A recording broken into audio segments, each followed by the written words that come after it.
Assalamualaikum warahmatullahi wabarakatuh. Apa kabar anak-anak? Semoga semuanya di rumah pada sehat. Pada kesempatan hari ini, Bapak akan memberikan penjelasan tentang Kerajaan Tarumanegara. Sebelum belajar, marilah kita berdoa. Amin. Jangan lupa isi absen di kolom komentar, sebutkan nama dan kelas. Untuk yang sudah mengisi absen, Bapak ucapkan terima kasih. Yang belum, Bapak tunggu untuk segera mengisi absennya. Kita mulai saja pembelajaran kali ini. Tujuan pembelajaran, Bapak harapkan kalian dapat mendeskripsikan perkembangan masyarakat Indonesia pada masa Hindu-Buddha. Materi pembelajaran kali ini yaitu Kerajaan Tarumanegara. Marilah kita bersama-sama lihat gambar ini ya. Letak Kerajaan Tarumanegara. Ini yang gambar merah ini ya, ini pusat kekuasaan ibu kota Kerajaan Tarumanegara. Ini semuanya ya ranah inti Tarumanegara. Jangkauan pengaruhnya ya, pengaruh Tarumanegara ini cukup luas ya. Nah, situs-situs penting peninggalan Kerajaan Tarumanegara juga ini disimbolkan pakai titik-titik ini ya. Ini situs-situs penting peninggalan Kerajaan Tarumanegara. Kita lanjut. Raja-raja Kerajaan Tarumanegara. Ya, yang pertama Jayasingawarman. Memerintah 358 sampai dengan 382. Dharmayawarman 382 sampai 395. Purnawarman 395 sampai 434. Wisnuwarman 434 sampai 455. Indrawarman 455 sampai dengan 515. Chandrawarman 515 sampai 535. Suryawarman 535 sampai dengan 561. Selanjutnya Kertawarman 561 sampai 628. Sudhawarman 628 sampai 639. Hariwangsawarman 639 sampai 640. Nagajayawarman 640 sampai 666. Linggawarman 666 sampai 669, yaitu raja-raja Kerajaan Tarumanegara.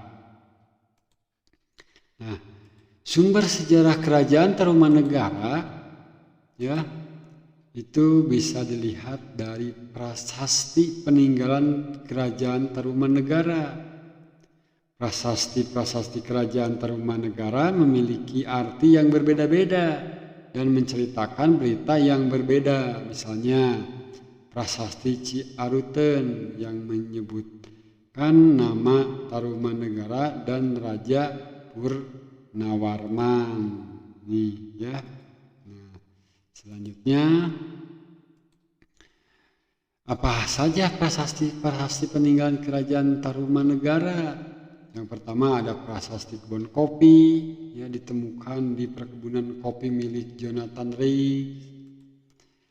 Ada prasasti Tugu, ditemukan di Kampung Batu Tumbu, Desa Tugu, Kabupaten Bekasi, ya sekarang.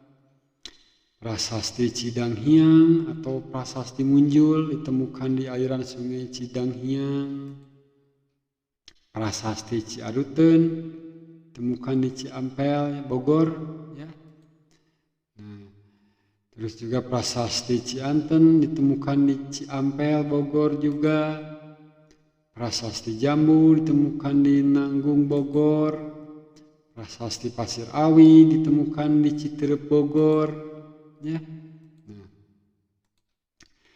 coba kita lihat ya prasasti kebun kopi yang ditemukan di kebun kopi milik Jonathan Riggs, Ciampel, Bogor. Dalam prasasti ini terdapat lukisan kaki gajah yang melambangkan Airawata, yaitu gajah tunggangan Wisnu. Prasasti telapak gajah bergambar sepasang telapak kaki gajah yang diberi keterangan satu baris berbentuk puisi, ya, yang artinya kurang lebih di sini tampak tergambar sepasang telapak kaki yang seperti Airawata, gajah penguasa Taruma yang agung dan kejayaan, ya, menurut Wikipedia itu. Nah, selanjutnya prasasti Tugu ditemukan di Kampung Batu Tumbu, Desa Tugu, Kecamatan Tarumajaya, Kabupaten Bekasi. Sekarang ya disimpan di museum di Jakarta. Prasasti tersebut isinya menerangkan penggalian Sungai Candrabaga oleh Raja di Raja Guru dan penggalian sumber Gumati oleh Purnawarman pada tahun ke-22 masa pemerintahannya. Penggalian sungai tersebut merupakan gagasan untuk menghindari bencana alam berupa banjir yang sering terjadi pada masa pemerintahan Purnawarman dan kekeringan yang terjadi pada musim kemarau, ya. Selanjutnya prasasti Cidanghiang yang ditemukan di aliran sungai Cidanghiang yang mengalir di Desa Lebak, Kecamatan Munjul, Kabupaten Pandeglang, Banten, tahun 1947. Berbahasa Sangsekerta, berisi pujian kepada Raja Purnawarman, yaitu prasasti Cidanghiang. Selanjutnya prasasti Ciaruten. Ya, prasasti Ciaruten ditemukan pada aliran Ciaruten, namun pada tahun 1981 diangkat dan diletakkan di dalam Kuncup. Nah, prasasti ini peninggalan Purnawarman beraksarakan huruf Pallawa, ya, bahasa Sangsekerta. Isinya adalah puisi 4 baris, ya, yang kurang lebih artinya telapak kaki yang seperti telapak kaki Wisnu. Ini kepunyaan Raja Dunia yang gagah berani yang termaksud Purnawarman, penguasa Tarumanegara. Nah, itu prasasti Ciaruten. Selanjutnya prasasti Muara Cianten. Terletak di tepi sungai Cisadane dekat Muara Cianten yang dahulu dikenal dengan sebutan prasasti Pasir Muara, karena memang masuk ke wilayah Kampung Pasir Muara, ditemukan di Bogor, ditulis dalam aksara Iqlal yang belum dapat dibaca. Di samping tulisan terdapat tulisan telapak kaki, ya. Selanjutnya prasasti Jambu. Berukir sepasang telapak kaki dan diberi keterangan berbentuk puisi 2 baris, ya. Nah, kurang lebih isinya yang termaksud serta setia kepada tugasnya ialah raja yang tiada taranya bernama Sri Purnawarman yang memerintah Taruma, serta baju perisainya tidak dapat ditembus oleh panah musuh-musuhnya. Kepunyaannya lah kedua jejak telapak kaki ini yang selalu berhasil menghancurkan benteng musuh, yang selalu menghadiahkan jamuan kehormatan kepada mereka yang setia kepadanya, tetapi merupakan duri bagi musuh-musuhnya. Ya, itu isinya. Nah, selanjutnya prasasti Pasir Awi ditemukan di daerah Wiliang, juga tertulis dalam aksara Iqlal yang belum dapat dibaca. Prasasti Pasir Awi berpahatkan gambar dahan dengan ranting dan dedaunan serta buah-buahan, bukan aksara, juga berpahatkan gambar sepasang telapak kaki. Ya. Nah. Yang selanjutnya, keberadaan kerajaan Tarumanegara tersebut berdasarkan berita dari Cina. Nah, ya, berita dari Cina di mana dalam buku berjudul Pak Hongxi dikisahkan tentang kerajaan Yepoti. Kerajaan Yepoti sendiri bagi para ahli dianggap sebagai kerajaan Tarumanegara. Anggapan ini berdasar pada asal-usul Pahyen, seorang saudagar yang sering berlayar ke tanah Jawa. Terus menurut dinasti Sui, dalam catatan kerajaannya ditemukan bahwa di tahun 528 Masehi dan 535 Masehi telah datang beberapa utusan dari kerajaan Tolomo dari daerah selatan. Nah, terus juga dari berita dinasti Tang, ya, dalam catatan kerajaannya juga diketahui bahwa pada tahun 666 Masehi dan 669 Masehi telah datang beberapa utusan dari kerajaan Tolomo, ya, berita dari Cina keberadaan tentang kerajaan Tarumanegara. Nah, peninggalan kerajaan Tarumanegara, ya, dibuktikannya keberadaan kerajaan Tarumanegara itu dengan adanya berbagai peninggalan yang berbentuk menhir, batu dakon, kuburan tua, arca gajah, arca dewa, arca warapala, perhiasan emas ya, dalam periuk, tempayan, beliung, gelang kaca, manik batu, ya, dan kaca, serta berbagai komplek percandian. Nah, ini ya contohnya salah satu dua arca Wisnu, Cibuaya satu, ya, ini contohnya salah satu bentuk peninggalan kerajaan Tarumanegara. Yang keempat, naskah Wangsakerta. Ini seperti ini, ya. Nah, sebetulnya merupakan naskah sejarah yang dianggap cukup jelas dalam membuktikan kisah seputar sejarah kerajaan Tarumanegara di masa silam. Hanya saja naskah yang asal usulnya dari Cirebon itu banyak mengundang polemik para ahli karena isinya dianggap banyak yang bertentangan dengan bukti-bukti sejarah lainnya seperti prasasti dan berita dari Cina. Oleh karena itu, benda ini kemungkinan hanya dijadikan rujukan jika dalam runutan sejarah kerajaan Tarumanegara ditemukan bidang gelap yang tak terungkap. Ya, ini naskah Wangsakerta. Nah, kerajaan Tarumanegara, ya, kronik kerajaan Tarumanegara menurut Pahyen, seorang rahib Buddha dari Cina menyebutkan adanya kerajaan Tolomo pada tahun 414 Masehi.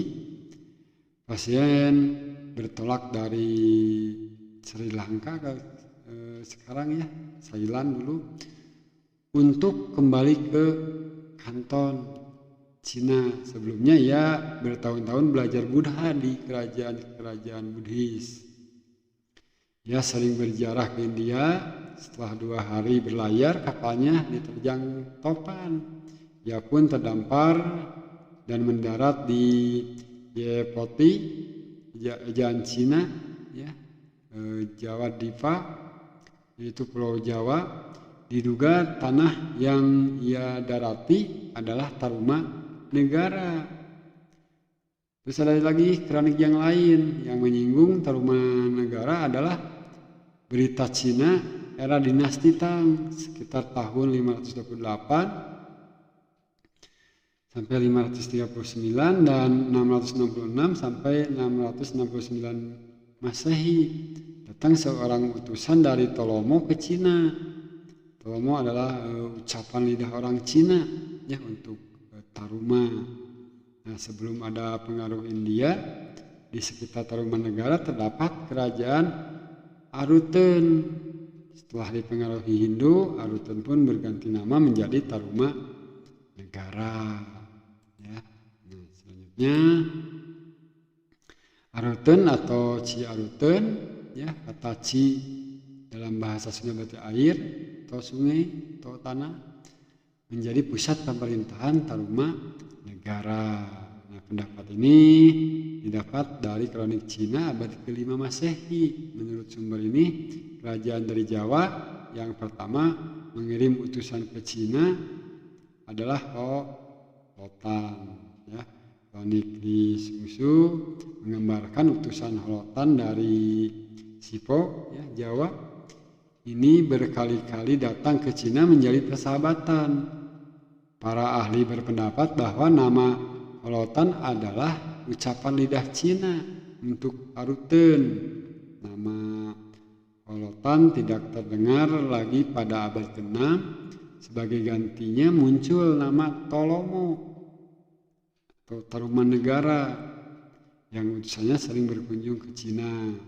Nah, pendapat ini bisa benar adanya karena adanya prasasti di tepi sungai Ciaruten yang menggambarkan adanya Raja Tarumanegara yang memerintah pada abad ke-6, ya, yaitu Purnawarman. Kerajaan-kerajaan kecil yang merupakan bawahan Tarumanegara masing-masing mulai memisahkan diri. Salah satunya Kendan. Selanjutnya yang berkuasa di Jawa Barat adalah Kerajaan Sunda di sebelah barat dan Kerajaan Kendan di Galuh di sebelah timur. Dua kerajaan ini dibatasi oleh Sungai Citarum. Kelak dua kerajaan ini dipersatukan oleh Sri Baduga Maharaja menjadi Pajajaran menurut keterangan dinasti Tang. Tarumanegara masih ada sehingga abad ke-7. Setelah masa itu tak ada lagi berita tentangnya. Sangat mungkin setelah abad ke-7 Tarumanegara dikuasai oleh Sri Wijaya dari Sumatera, ya.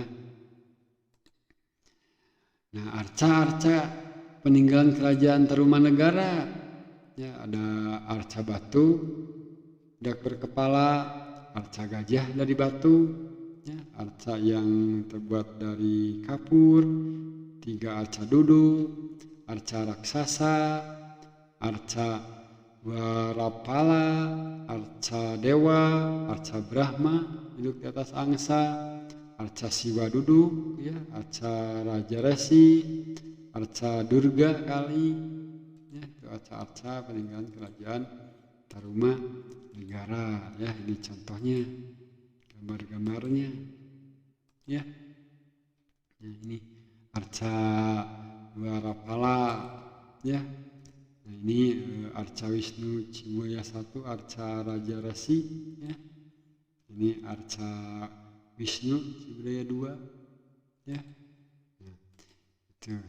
Nah, bagaimana kehidupan pada masa kerajaan Tarumanegara pada saat itu, ya? Nah, kehidupan sosial kerajaan Tarumanegara sudah teratur rapi. Masuknya pengaruh agama dan kebudayaan Hindu telah memegang peran penting dalam rapihnya kehidupan sosial kerajaan Tarumanegara. Hal ini juga terlihat dari upaya Raja Purnawarman yang terus berusaha untuk meningkatkan kesejahteraan kehidupan rakyatnya. Raja Purnawarman juga sangat memperhatikan kedudukan kaum Brahmana yang dianggap penting dalam melaksanakan setiap upacara korban yang dilaksanakan di kerajaan sebagai tanda penghormatan kepada para dewa, yaitu kehidupan sosial pada masa kerajaan Tarumanegara. kehidupan politiknya pada masa Kerajaan Tarumanegara ya, berdasarkan prasasti Tugu dan beberapa prasasti lain diketahui bahwa Raja Purnawarman adalah raja besar yang dinyatakan cukup berhasil dalam kepemimpinannya.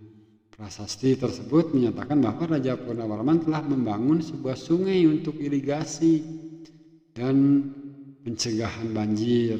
Nah, sistem pemerintahan dan kehidupan politik Kerajaan Tarumanegara juga diceritakan pada prasasti Pasir Muara yang memuat terjadinya pengembalian pemerintahan dari Tarumanegara ke Kerajaan Sunda. Nah, bagaimana kehidupan ekonominya pada masa Kerajaan Tarumanegara? Berdasarkan prasasti Tugu yang diceritakan, pembangunan sungai Candrabaga, penggalian sungai Gomati, diperoleh gambar bahwa masyarakat Kerajaan Tarumanegara mengandalkan sektor pertanian sebagai mata pencaharian utama. Nah, gambar tersebut diperkuat pula oleh berita dari Pahien, pedagang Cina tersebut, di mana menyebutkan dalam buku catatannya jika dalam memenuhi kebutuhan hidupnya masyarakat Kerajaan Tarumanegara bekerja sebagai petani, peternak, dan berburu binatang. Selain itu, perdagangan juga menjadi sektor penting dalam kehidupan ekonomi Kerajaan Tarumanegara, seperti perdagangan cula badak, perak, kulit penyu yang telah dilakukan pada masa itu. Terima kasih. Sampai sini dulu mengenai Kerajaan Tarumanegara. Bapak ucapkan terima kasih telah bersama-sama belajar. Semoga bisa ketemu di video-video pembelajaran berikutnya. Wabillahi taufiq wa hidayah. Wassalamualaikum warahmatullahi wabarakatuh.